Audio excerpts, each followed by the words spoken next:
Bonjour à tous, je suis Rachidi Manzanza, coordonnateur de l'association Sustaining Life is My Priority. Dans le cadre de notre programme Toekola, je suis sur terrain avec notre micro-trottoir. C'est parti.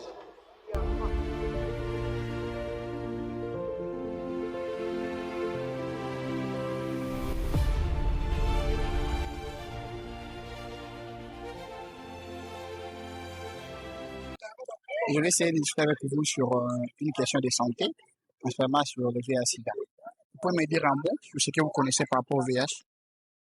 Bon, par rapport à VIH, en gros, moi, ce que je peux dire, VIH, c'est une maladie qui entre à la voie sexuelle, on peut dire, quant à moi, ce que je sache, et puis c'est une maladie qui fait beaucoup souffrir des gens, parfois d'autres personnes meurent aussi à propos de ça, donc c'est vraiment compliqué pour que ça puisse finir, mais au moins il y a des calmants, c'est que je sache, il y a des calmants, tu peux avoir des calmants jusqu'à ce qu'il y ait avoir une longévité, donc c'est ça, en un mois, c'est ce que je peux dire.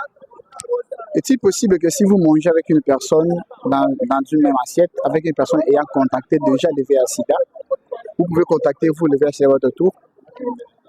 Ah non, en ce que je ne pense pas, parce que le VIH-Sida, c'est dans les voies de sang. Ça se contamine dans les voies de sang. Quand on mange, c'est pas un problème. On peut échanger, on peut partager, on peut rigoler, on peut manger et tout. Ça ne va pas poser problème. Comment vous appelez? Je m'appelle Bénédicte Mbembo. Chantez Bénédicte. Alors, c'est dans le cadre de la sensibilisation, comme vous venez de le dire. Vous pouvez nous dire un mot sur le VIH-Sida? Bon, le VIH-Sida, je ne connais pas trop, mais le peu que je connais qui est le VIH-Sida, si comment est-ce qu'on attrape ça, je dirais. C'est premièrement passer de rapports sexuels avec une personne non protégée ou en quelque sorte, ou soit par une piqûre, ou soit tu peux pétiner quelque chose et tu te blesses à partir de ça. Croyez-vous, si vous mangez avec une personne dans une même assiette qui est déjà atteinte du VIH-Sida, que vous pouvez le contacter? Si. Je suis l'étudiant Gloire Ntambwe, étudiant en 4e année de droit à l'université de Kinshasa. Ok, merci cher maître. Alors, vous connaissez le VIH-Sida? Certainement, le VIH-Sida, je le connais en tant que maladie, non seulement sexuellement transmissible, mais aussi mortelle en quelque sorte. Bon, je ne sais pas par rapport à votre démarche, à votre programme que vous effectuez sur terrain, sur quoi vous vous basez pour qualifier le VIH-Sida en tant que tel. Dans le cadre de lutte contre les maladies infectieuses, comme vous venez de le dire, et transmissibles, que nous sommes sur le terrain afin de discuter avec les étudiants pour voir aussi leurs connaissances sur les maladies infectieuses, afin que nous, de notre côté, nous puissions arriver à bien sensibiliser la population. Donc, c'est en fonction de ça que je vous demandais si vous pouvez me dire un peu de mots, ce que vous connaissez sur le VIH-Sida. Bon, le VIH-Sida, déjà, comme je l'ai dit en liminaire, c'est une maladie sexuellement, non seulement sexuellement, en général transmissible.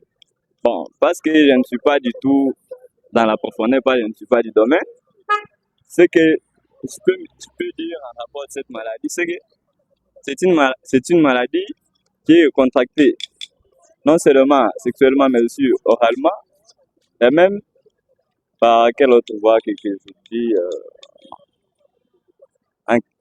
En gros, c'est ça que je peux dire sur le VIH-Sida. Je ne sais pas s'il y a quelques questions, elles seront les bienvenues. Merci, maître. Mais alors, il y a une question qui me revient en tête. Au cas où vous mangez dans une même assiette avec une personne qui est atteinte du VIH-Sida, croyez-vous que la personne peut, vous pouvez contacter le VIH-Sida? Bon, personnellement, nous disons non, dans le sens que le fait de manger dans une même assiette avec une personne ayant contacté le VIH-Sida ne me permettrait pas de contracter cette maladie par le simple fait que ce n'est pas une maladie qui se contamine de main en main, soit par le fait de manger ensemble dans une assiette. Je ne crois pas que ça peut être possible. Déjà, écarter de telles personnes pour ne pas manger ensemble serait de la discrimination. Je ne vois pas pourquoi il faudrait les mettre à l'écart ou manger à part. Ce genre de personnes se sentiraient très mal et elles seraient lésées. Alors, merci. Alors, vous pouvez me dire un mot sur le VIH-Sida que vous connaissez? Bon, c'est une maladie transmise par le sang. Ça nous donne beaucoup de difficultés pour leur guérison. Bon, je ne suis pas vraiment du domaine, mais je sais un petit là, c'est un peu ça. Alors, si vous mangez avec une personne ou vous embrassez une fille, quand je parle d'embrasser, je parle du câlin, ok, qui a qui est atteint d'une maladie donnée comme le VIH/SIDA, est-ce que vous croyez que vous pouvez aussi contracter cette maladie-là? Non, c'est impossible, je pense pas. Parce qu'on nous a enseigné que c'est une maladie transmise par du sang. Là, je pense pas. Je pense pas. Avec des caresses, là, je pense pas. Merci. Mais dans la voie des rapports sexuels, bon, c'est facile aussi. Il faut se protéger par un préservatif comme on nous a enseigné, mais avec du manger ensemble, je pense pas. Bon, c'est une maladie transmissible. Premièrement, ça se transmet par les objets tranchants, genre une gilette, oreiller, par des rapports sexuels. C'est tout ce que je connais sur ça. Bon, non, pas grand-chose à ajouter, mais je partage la même avis qu'elle.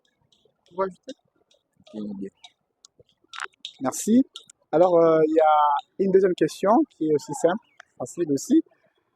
Est-ce que si vous mangez avec une personne ayant contracté le VIH/SIDA dans une même assiette, ça vous dit que vous aussi vous pouvez contracter cette maladie-là? Non, non. Non, pourquoi? Bon, Parce que, bien sûr, vous pouvez aussi l'en avoir parce que quand vous mangez avec une personne dans une même assiette, ou soit vous utilisez les instruments de la personne qui a le VIH, vous pouvez être contaminé. Vous ajoutez un mot? Ben non. elle a raison. Parce qu'à partir de sa salive, vous pouvez facilement atteindre le sida. Genre, vous mangez peut-être du foufou, hein, le fait de faire ça, sa salive là peut vous contaminer, puis vous pouvez avoir le sida. Le sida est un virus immuno-humain.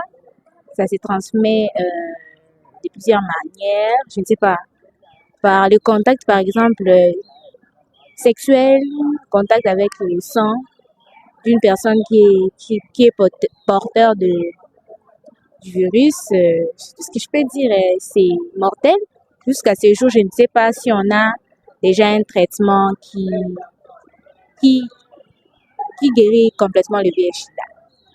Merci. Alors, croyez-vous que si vous mangez avec une personne qui a contacté le VIH/SIDA dans une même assiette, ok, ou vous embrassez pour faire un câlin, d'accord, avec une personne qui a atteint du VIH/SIDA, croyez-vous que vous pouvez atteindre cette pathologie-là?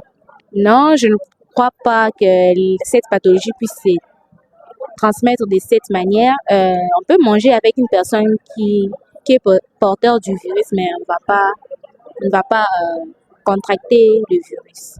Mais c'est plutôt le contact, je dirais, sanguin. Si le sang, il y a un mélange entre le sang d'une personne ou par voie sexuelle, comme je l'ai dit, ou encore avec les objets tranchants, une personne qui est porteur du virus a pu se blesser et que nous, on se blesse avec le même objet, on peut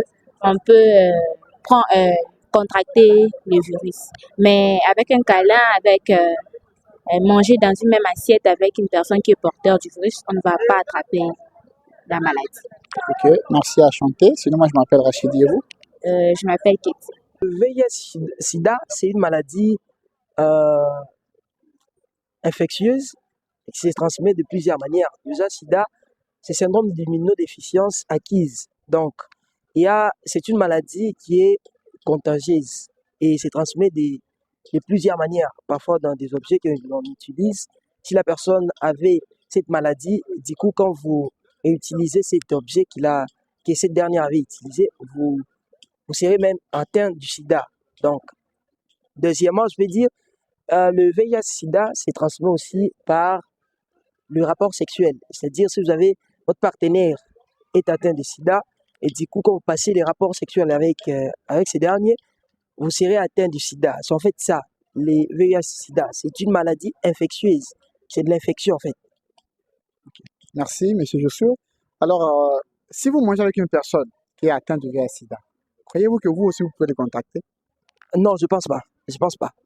Je pense pas que vous serez contaminé de cette maladie. Parce que, à ce qui paraît, déjà, à l'école secondaire, on nous avait appris, avec les sida, on peut attraper les sida au travers le sang, par exemple. C'est-à-dire, quand vous utilisez par exemple les lames des rasoirs et que vous êtes blessé, et ces sangs reste sur lame de rasoir. Alors du coup, quand une autre personne utilise cet objet que vous avez utilisé, et cette personne arrive à faire quoi? Blesser encore, c'est-à-dire la personne, en utilisant cet objet, elle arrive à se faire blesser. Du coup, la personne va attraper le sida que vous aviez. Et le rapport sexuel, déjà, on comprend, les rapports sexuels, c'est déjà les contacts entre des sexes différents. Et du coup, quand vous faites des rapports sexuels avec une personne qui est atteinte du sida, et vous, du coup, vous participez aussi, parce qu'il y a la connexion entre des personnes, donc les contacts entre des personnes. C'est en fait ça, la manière dont on peut attraper le sida. C'est pas parce que vous mangez avec la personne qui est atteinte du sida et que vous serez contaminé de cette maladie. Tu peux me dire un mot sur le VIH-Sida? C'est une maladie qui se transmet par la voie sexuelle, par les objets tranchants. Elle est mortelle également. Et selon mes connaissances, je ne suis pas sûre qu'il y a encore un produit qui peut encore guérir le sida. Donc, je peux m'arrêter là. Vous croyez que la maladie existe? Oui, elle existe. Quel message pourriez-vous passer aux gens qui doutent encore de la maladie? Non, la maladie existe en tout cas. S'ils doutent qu'ils partent des hôpitaux, les docteurs peuvent confirmer cela. Donc, vous croyez à la prévention? Oui, oui. Quel message vous pouvez passer à la population? Sur quel propos, à quel niveau? Pour se faire sensibiliser. Moi, je dirais que les gens, c'est que moi, je peux dire que les gens doivent plutôt savoir comment s'abstenir et prendre des précautions. C'est ce que moi, je pourrais dire. Parce que douter de la maladie, moi, je peux dire que c'est grave. Parce qu'elle est mortelle. Donc, je dirais qu'il faut prendre des précautions, savoir comment éviter cela. Merci. La société Sustaining Life is my priority. Je vous remercie pour votre intervention. Merci.